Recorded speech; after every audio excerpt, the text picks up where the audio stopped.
Hey, how's it going, everybody? So we're gonna do another one of these narrated videos of process here.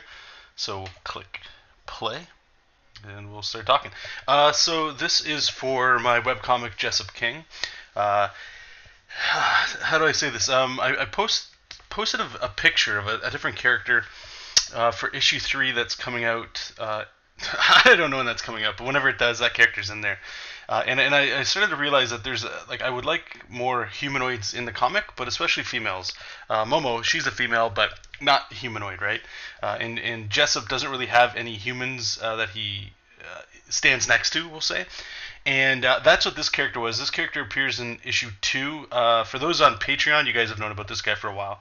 I always, and again, I don't want to keep pushing Patreon, but if you are interested in Jessup King and any of my comic kind of stuff, the behind the scenes sort of stuff, I do definitely post a lot of stuff only on Patreon. Eventually, some of this does get leaked out, and I don't mean leaked as in like spoiled, but leaked by me. You know, like kind of posted like what we're doing right now. And so this character here, I won't talk too much about him. His name is Peace, P-E-E-C-E, and I posted him a while back after designing him. And what was really cool is I had seen this picture on I think it might have been Pinterest. It was of a black girl, and I forget the name of the condition that it is. Somebody more educated, please let me know in the comments. I always forget it. I forget what it's called. But it's when you start getting like the melatonin, I believe, starts leaving the skin, so you get the like Caucasian sort of patches all over your body, and it just has a really cool design to it that I like. I thought it was actually kind of attractive, so I thought I would put it on the character here just to make them look like it's tough enough trying to come up with unique design, but to come up with design that's interesting and not just different, but unique to the thing you're working on. That's a whole nother thing. But I thought, what the hell, let's do it. So you can see the character. He's actually on the right there, and I thought this was a good opportunity to also include a female into the cast. And whether or not she sticks around, I'm not sure, but it's good to have at least a humanoid female at least in there. I don't draw enough females as is. I always get complaints from people always saying like, all you do is draw muscle dudes all the time and stuff, and fair enough. But anyway, so what this is I just decided today to quickly redesign him as a female. The character Peace, anyway. He doesn't do enough in the story that would make him feel more male than female or anything like that. So it's a quick change. So I was starting there in the beginning there. Actually, I'll just go back real quick just so you can kind of see. Right here, I was trying to scribble it out. This is what I kind of talk about. I call this like a traditional sense. Most of us, when we're working with pencil on paper, like it's got to start somewhere. Most of the time, we kind of do something like this. You scribble it, and then you put your forms and shape over top of it. That really wasn't working out, so I ended up doing the silhouette method. It's just a quicker way to get the mood down. Then I quickly put in a perspective grid over top, a very loose one, you can tell.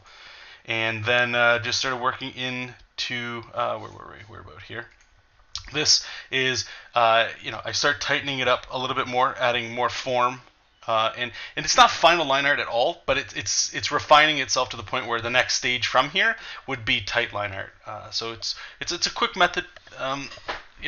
From time to time I kind of fight going back and forth between pencil and just doing this way, but this gets me results quicker, so I try to just stick with it. And I know, like anything else, the more repetition you do with something, the better you'll get. You'll get the little nuances and stuff, and you'll have more confidence in the what's a good way of saying it? Confidence in the trust in the process. That's the what I wanted to say there. So the more you keep working in a certain style, eventually, or not even style, but a work ethic, the more you'll learn the ins and outs of it, and if it's agreeing with you and stuff. So here, I did this actually in the last video too. This is just something that I've been doing more and more lately. Which is making a brand new layer here in Clip Studio. And over here, actually, if you can see where my mouse kind of is moving around here on the right, you can click this little icon up here, and it will default change the layer to like blue line art. You can actually go into the settings there and change it. I prefer the red myself. And here you go. You can see I'm starting to work on the face a little bit. This isn't the tight line art, or is it? Yeah, it is the tight line art. Sorry. And I'm just going back and forth trying to get the face. Now, this is the problem, and something that I'm hoping will resolve the more I draw this character, is that the style in which I draw, like I have it pretty much down pat for like monsters, anything other than a female.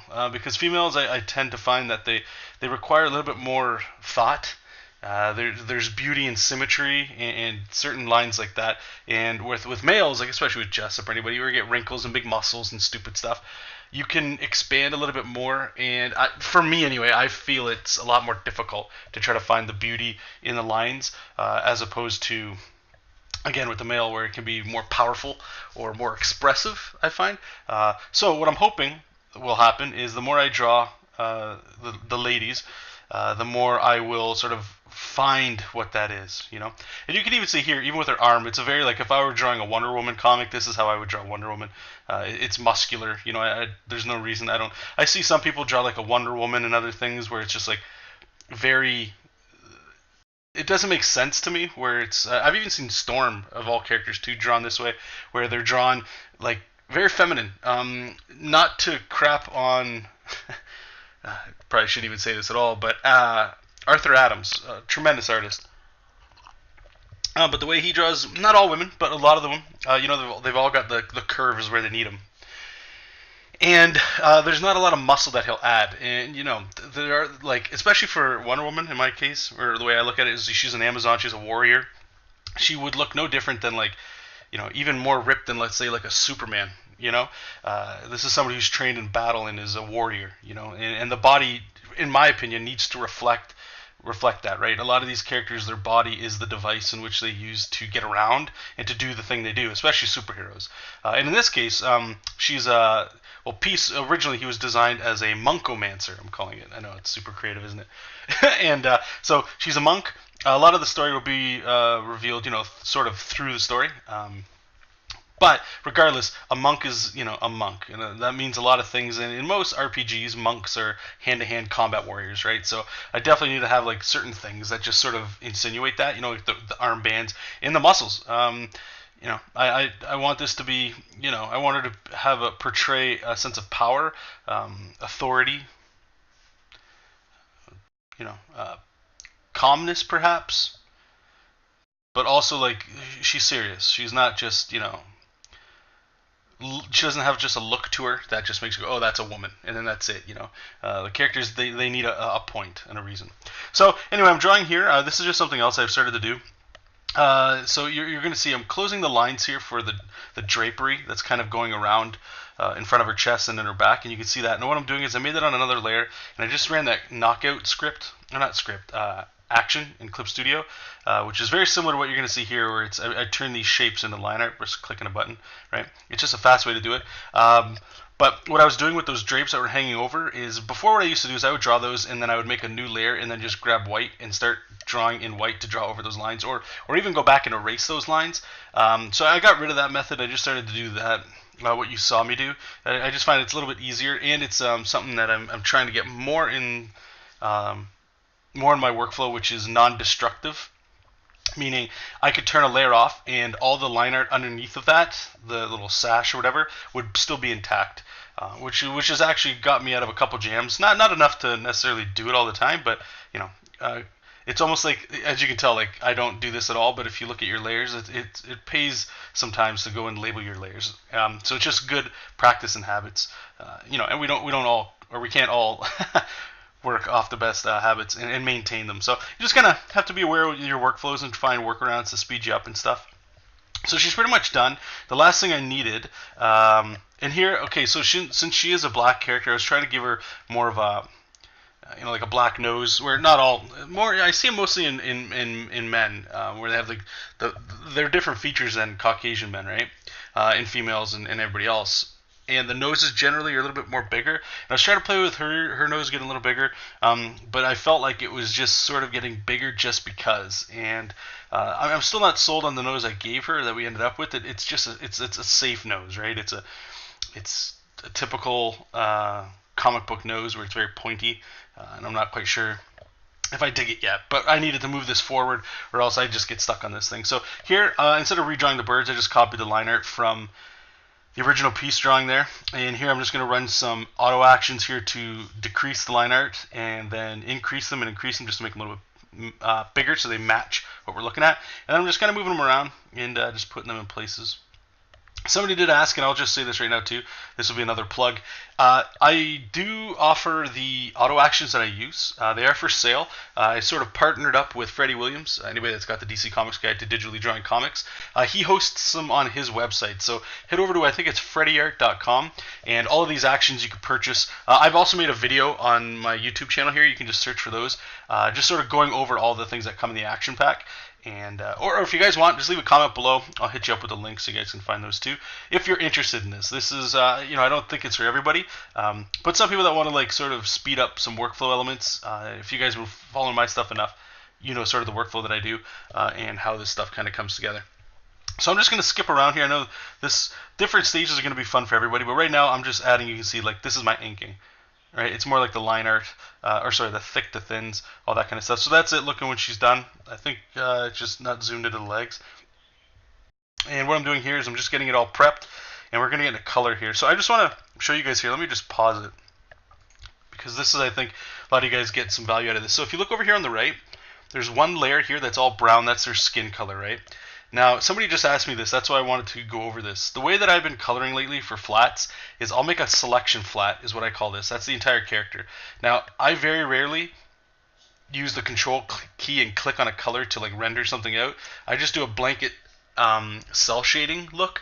So I add my shadow over everything. So this speeds my workflow along. I'm used to this, but you guys might want to try it out or check it out. So I make a selection flat, which is usually just the character, but in this case, because it's a simple thing, I put the birds too.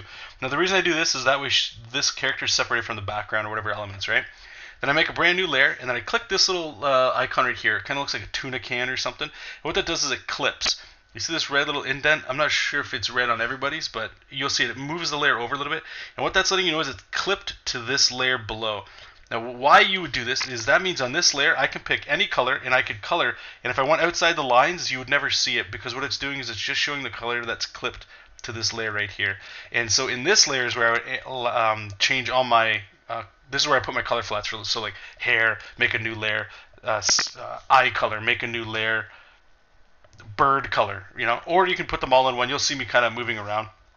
I'll just move this over so you can see, like, this is a great example. I'm putting that pattern on her, and it's all in that layer, but it'll never go outside, right? And I'm just kind of drawing those in there. Now you can see I'm kind of putting the flats in here, and you see now I'm starting to get a little bit more layers here.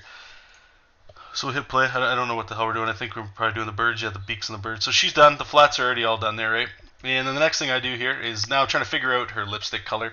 This is just, kind of noodling around. What I will end up doing is making another layer, clip it as well, and pick that purple, and we'll start applying some shadow. So here you go. So I'm applying the shadow. I turn all those other color flat layers off just so I can still see the shape that I'm working in. And this is something that's cool for shadow work too, because it's clipped to this character specifically. You don't have to worry about like running into other areas when you're shading. It's just something that you might dig.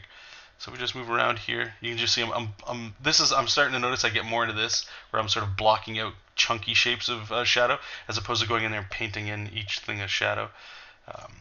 So we just kind of zoom out a little bit. I don't want to go too far because it's always fun when you see it go on multiply and then you kind of see the color. So here we go. We're going to turn it all back on. Multiply. Bang. Done.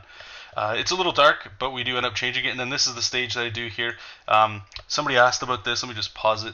You'll see right down. It's called Smooth Watercolor 2. I think that's a default one. I may have just adjusted something a little bit. But if you go into one of these brushes, I forget what they are. It's watercolor. You just click that and you can see what I'm doing is I'm smoothing like under breast here. I'm smoothing the line where it would naturally fade from light to dark. Cast shadows like right here. This would be good on her collar. You see it's a sharp line? That's because her face is casting the shadow onto the collar. Over here, the collar's shadow itself, I've blurred it. So like the shoulder itself is in shadow, so the top of it is blurred. But you don't do it all the time, but it's a good rule of thumb to kind of go in there. So if something is casting a shadow, you can keep it like a hard line, and it also just makes it look a little different. It just gives it a little different variance that's going in there.